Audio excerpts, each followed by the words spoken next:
Hi, my name's Sarah. I'm a Dementia Research Fellow at the University of Manchester. Hi, my name is Douglas Field. I'm Professor of American Literature at the University of Manchester. Hi Doug, it's Hi, so good Sarah. to be here with you.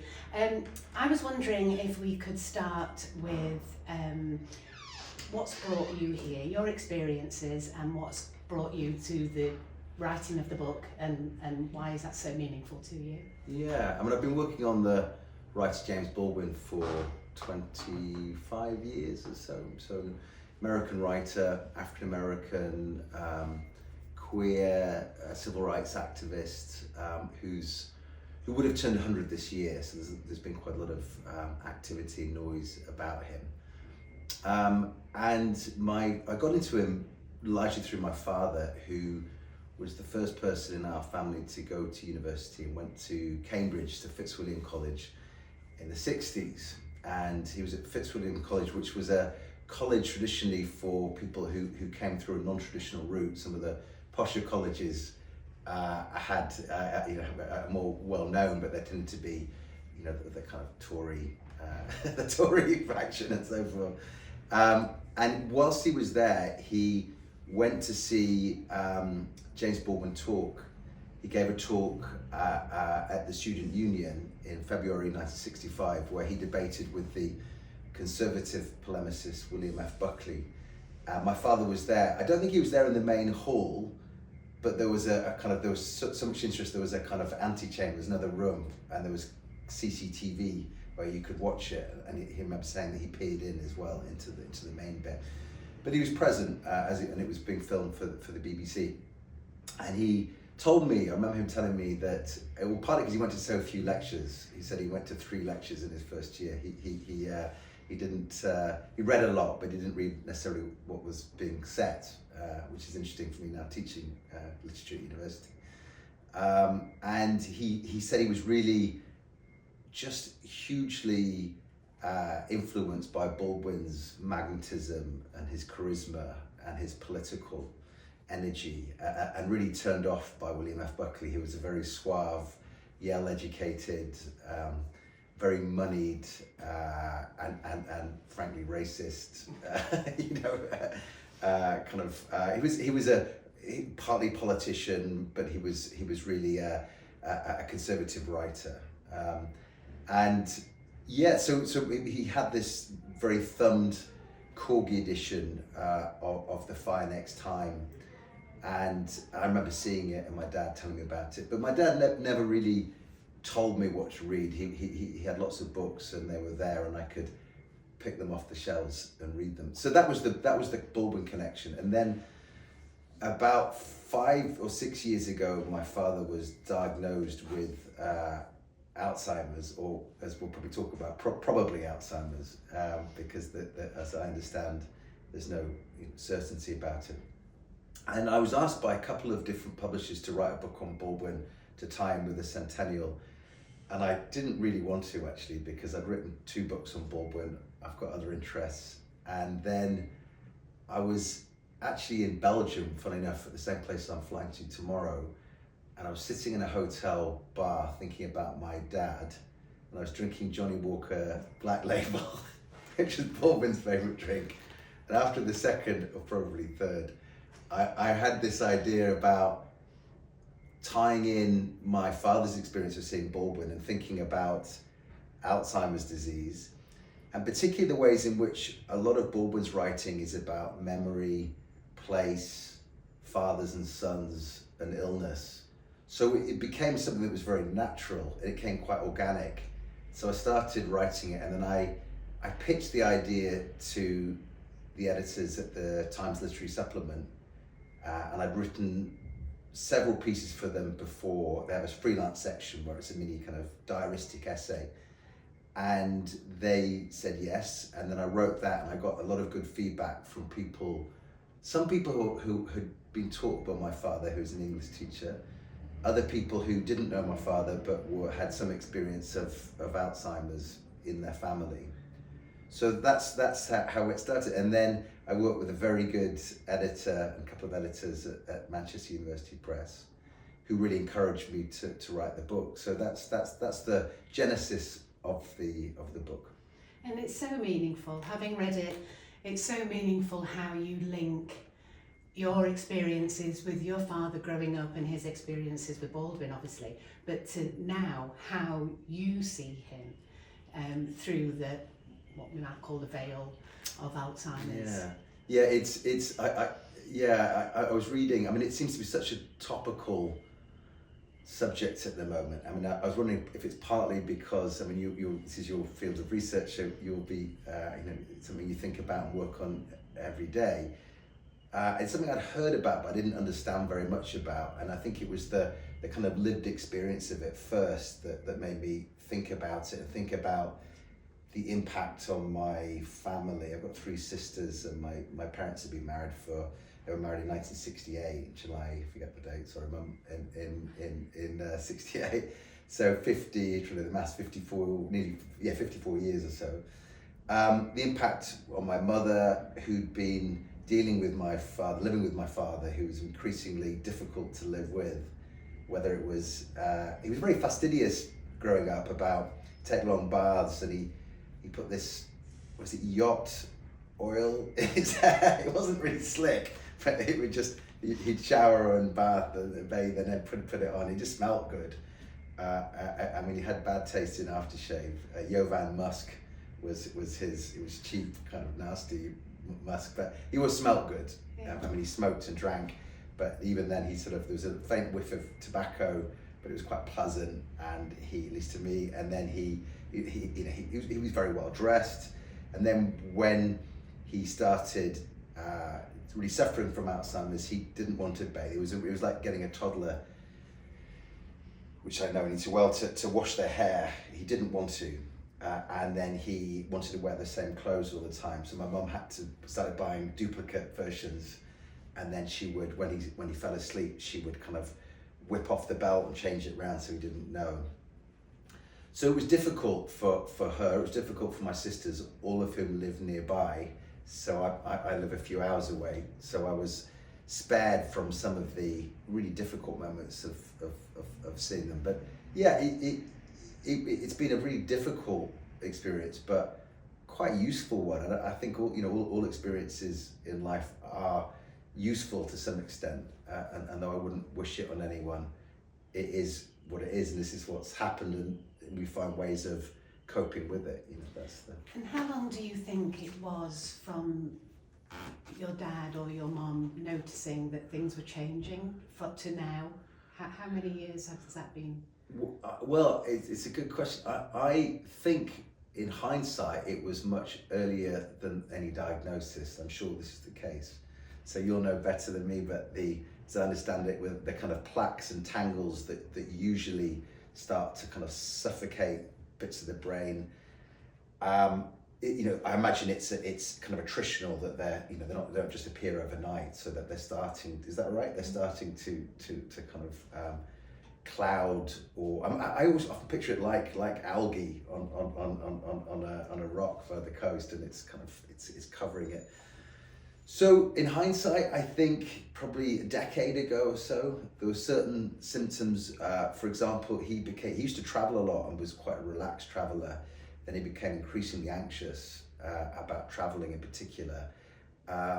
When my now 11-year-old was christened, he, as my father, was very anxious about getting home.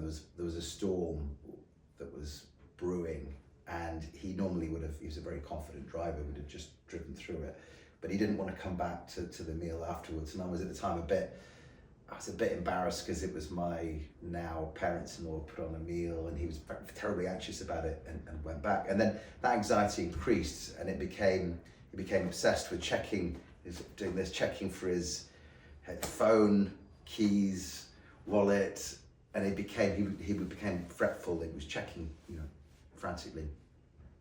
So to the point that my mum would sometimes call me up and say, "Can you distract your father, because he spent all evening." He would get the key out, he would check it and put it back in again, and then he would do it again and again. It's almost as if it became, I think, sort of mechanical, habitual, but it never seemed to satisfy or lessen his anxiety. So those patterns were far earlier than the diagnosis. And the diagnosis itself, I remember speaking to him about it, and he was still quite a good sense of humour. He was saying, I'm not sure that I passed or failed, but he said, you know, it's stupid, facile questions about, you know, of course I can't remember who the Prime Minister is, that bloody awful woman Theresa May, you know. So you know, it was he was sort of, he thought it was beneath him in some ways to take this test, but then it clearly threw up areas in which, you know, he was not able to cope with certain things. But it's hard with my dad because he was terrible with names, always terrible with names, which is quite difficult for a teacher. So he'd say, hello great man, or hello great woman, which we knew meant he'd forgotten someone's name. He couldn't remember. When my dad was in his prime, he was 30 years older than me, if you know, he would, if I'd said to him 30 years ago, I'd say, Dad, when's my birthday? I've got four siblings, you know, including myself. He'd say, I don't know, you know, like May sometime, and I'd say, that's right, when in May, Dad? And he'd say, well, how do I know? You know, there's loads of you. So he left that, you know, probably quite kind of a little patriarchal. He left it to my mum to kind of remember our birthdays. And do you feel that your dad, you could engage your dad around literature and around Baldwin still, you know, over the years that maybe he wasn't remembering the day-to-day of things? Was literature still a passion? Absolutely, yeah, until a few years ago. And that's one of the saddest things, when he could no longer read and took no interest. So music for my dad was a big thing. Literature, but also very wide, not just kind of English literature, or literature written in English, but poetry, but also architecture. He loved churches. He loved the kind of the history of churches. He took great pleasure in travel and so forth. So those subjects were, yes, he was still very much, until a few years ago, and then he was never a TV watcher. No. Never really watched television. My mother still doesn't. My mother's 81. I think she thinks it's a bit lazy to watch TV. You know, my mum's always doing something. She's very active. You know, she's still, you know, French class, choir. She's very, very active. My dad was a bit the same. He found it very hard to relax, and when he wouldn't relax, he'd listen to music and read and drink a lot, but he wouldn't watch TV. So the TV, that didn't matter, but the books, that was the sad for all of us, seeing that but then was it sad? I mean, in a way, he just sort of forgot, it seemed, that he loved doing it. So maybe that's not to be mourned, because he simply had no more interest in it. Or, no, that's not fair, not interest, but his brain disengaged from that. And I think that's, you know, exactly what happens as the condition progresses. You know, when you were talking about the diagnosis then, so just going back, and my mum is about the same, I think, time-wise as your dad, and, you know, I think I look back 10 years ago and the signs, and I didn't see it. What sort of signs? Well, just things like general forgetfulness. I mean, she would say, oh, have I got dementia? You know, and I'm like, no, Mum, you're just old. You know, that's what happens when you get older. You do tend to not attend to things quite as well as you used to. But then she started having hallucinations in her sleep at night. So we got strategies, and we got her an eye mask to wear at night. So when she did open her eyes, she didn't see these things that were, you know, crawling on the ceiling or what have you. And then I ended up buying her an iPad, because she was very interested in continuing to speak to her friends on the email and things like that. And honestly, I didn't throw the iPad at all, but I felt she wasn't taking it in, you know, and my PhD actually was looking at technology and ICTs and people living with dementia, actually, and how we could engage people with dementia in line with the rest of the population. Why should they miss out on these contemporary technologies? And she never grasped it, and that was when I decided to maybe go to the GP with her. I mean, I must be awful. The hallucinations, terrifying in particular. But then I think this is why it's difficult to pinpoint. So apologies again, mother, if you're watching this, but my mum is very, very sharp. Really super sharp, crossword, sharp and all sorts of things. Doesn't forget very much actually. She is hopeless. That's probably not strong enough when it comes to technology. And so it happened with my dad. So his laptop was always breaking down. I mean, it wasn't, but it seemed to be. But I don't know if that was my dad being, he was that generation where, it's, whereas, I got my first PC when I was about 20, which was fairly early, so 30 years ago. Whereas my parents, it was later on. So, do you know what I mean? It's hard to know which is which. So, but my mum, for example, I was speaking to her on the phone, I called her on video call, and then she said she didn't want to see herself, so she tried to do, and I just saw her head, and then she couldn't adjust the volume. So, but that's why mum is very sharp, but she's just not never been that interested in technology. So, I mean, in the case of your mum, it sounds like it was clearly that, and I think of my dad. But it's sometimes very hard to gauge. It really is, and if they haven't grown up with it, and if it isn't the day-to-day life, my mum was a nurse, and she was a nurse for 45 years, and she was very switched on with anything nurse-related. But technology, iPads, that kind of thing, were just not her interest. But, I did feel that when she did get a diagnosis, I felt I should have known before. Yeah. And that was hard. It still is hard, because I wonder, with all the the advances in drugs that are coming through at the moment, I wonder if I'd have flagged something earlier, then she might have got some help earlier. But it's hard to know. It's hard to know. Yeah. And sometimes I imagine if you're, it's common, isn't it, that people miss things when they're very close, when you're very close to them, and in your field, because you think, no, it can't, or maybe you don't. Maybe there's a way that you didn't want to believe that on a kind of on some level, or it's not, that's clearly not any comment on your kind of professional abilities. But if something's, I think I would probably miss something so close as well, even if it's right there. Yeah, and I think she did so well on the memory tests because she knew what to expect. Yeah. It wasn't learned, but she hadn't done one before, but it was something that, she was quite able. But then obviously as the condition progressed, she became very paranoid. She thought people were stealing from her and and trying to kill her and all kinds of awful things. And that's a really hard position, because she was still aware of her deterioration, really, which was hard. Yeah, the paranoia, that's something that happened with my father, and actually James Baldwin's father talks about, Baldwin talked about his father. He thought everyone was all his family were trying to poison him, and was sort of locked in his own terrors, was the way that Baldwin described it. And then Baldwin's mentor, Buford Delaney, who was a great painter, almost certainly had, I think from the symptoms, it was dementia, but quite possibly Alzheimer's. So Baldwin was really kind of experienced this. But yeah, the paranoia is awful, and it's awful for the person, but also for the people who are living with that person. So for my poor mum, my dad was talking about killing himself, and then he had this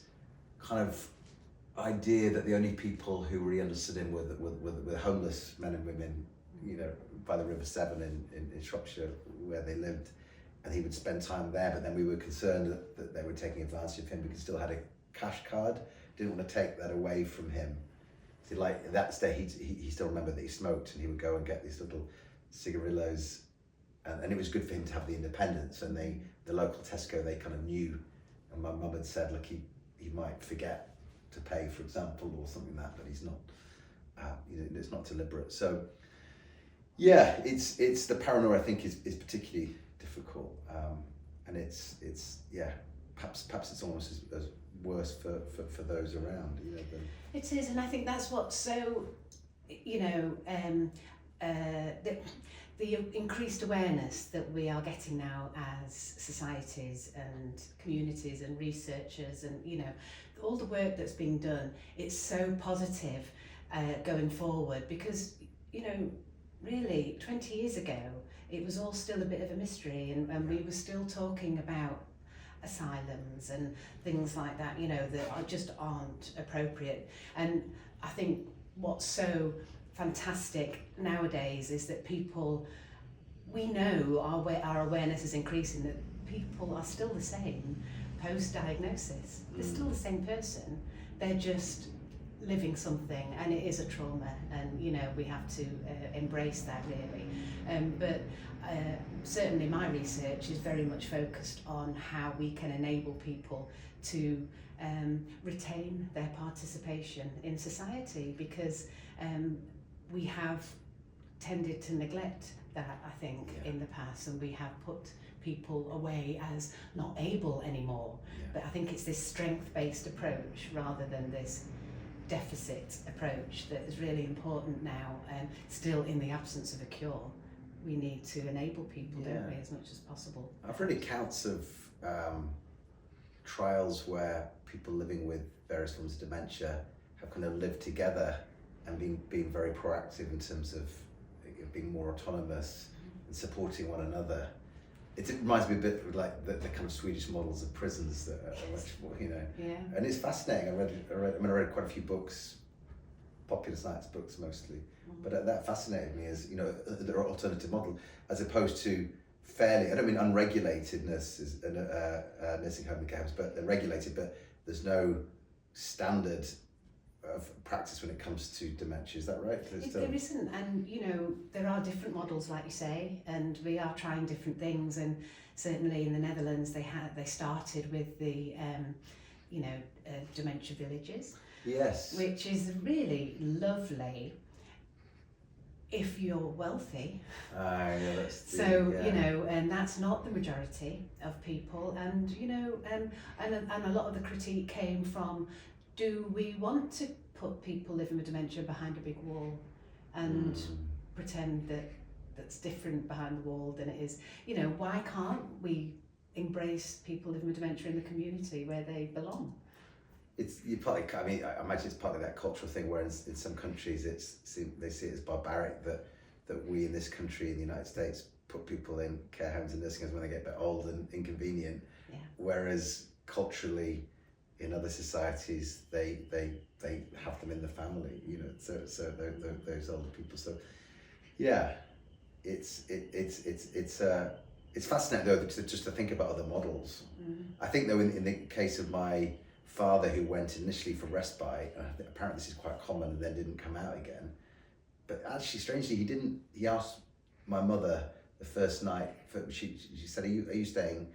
And she said, "No, I'm going to go back. I'll see you tomorrow." And he said, "Okay." And then then asked again. He seemed to accept very straight away. I mean, he was very anxious for months there, but wandering around, but he seemed to accept that this is where he was. Yeah, and I think that's what comes with it. It's the path of least resistance. Sometimes people feel quite apathetic and unable to argue, or they tend to lose that ability or want to, or that need to. And I know that my mum doesn't really have the best marriage. And now it's much better because she's forgotten that she didn't have the best marriage, so actually they're still living together at home, and that's definitely prolonging her life, because she's in familiar surroundings and exactly where she has been for the last 50 odd years. But equally, my dad, so my mum and dad separated when I was very small, but my dad has literally just passed away, and he was living with Alzheimer's, and he went into hospital for something, a bang on the head. He had a fall and never came out. And he didn't die from Alzheimer's because he went in with the fall, because of the fall, but he got COVID. Oh gosh. So, I think it's, Alzheimer's, obviously it does live with you, and generally people don't die from it. They die from something secondary, don't they? Or Yeah, and it's amazing how I didn't know this until my father stopped walking, about how many, I mean, now it seems quite obvious, but how many different ways it affects the body and the nerve system and receptors. So appetite, walking. So physically, my dad's, until recently, was very thin, but has been in good shape. I mean, he was a very good sportsman. Played football to a very high level, cricket, and pretty healthy. I mean, he smoked and drank a lot, and he's one of that kind of old school, didn't seem to get hangovers. But then the lack of walking was like, physically, it was strange when he seemed to stop, but he keeps going. I mean, he still likes his food, even though he's very thin. It's changed his metabolism. Does that make sense? Does that? Absolutely, and often people forget they've eaten, Yes. or, so tend to eat more, or just appetite is suppressed and they don't eat at all. I was there just before lunch and they said, do you want to stay and you could help feed? And I thought I really didn't want to do that, but I did give him some drink, but I noticed it was really thick. It's an adult sippy cup. It's very, so I went from the morning with my 1-year-old and then an adult version, but it's very thick, and I actually checked it. I thought maybe it was some sort of medicine, but they said they put thickeners in it because he's choking if he doesn't have, it might be because he's got a chesty cold, but it might be a kind of deterioration. But he seemed to like that and enjoy that. But you know what, the most wonderful thing about the book is that your dad clearly inspired you and continues to do so, but I love that you have got this relationship and being able to write about it in such a meaningful way, and you won't ever lose that, will you, no matter what Alzheimer's takes. No, absolutely, and he's there. I sort of talk to him when I'm there, and I don't know what he can hear, but he might hear something. But just being there with him is great. But he's been, he's great to person to write about, because he was, he was lively, difficult, amazing, generous, illogical, irrational, and very clever. So we had this wonderful, very combustible kind of concoction of qualities. And I wanted to just finish with, I love the part of your book when you describe your dad as aggressively sociable. Yeah. And I think that's just fantastic, because he was clearly so interactive and engaging. Yes, he was, and I'd like to think in his own way he still is. Yeah. But yeah. Thank you. No, thank you.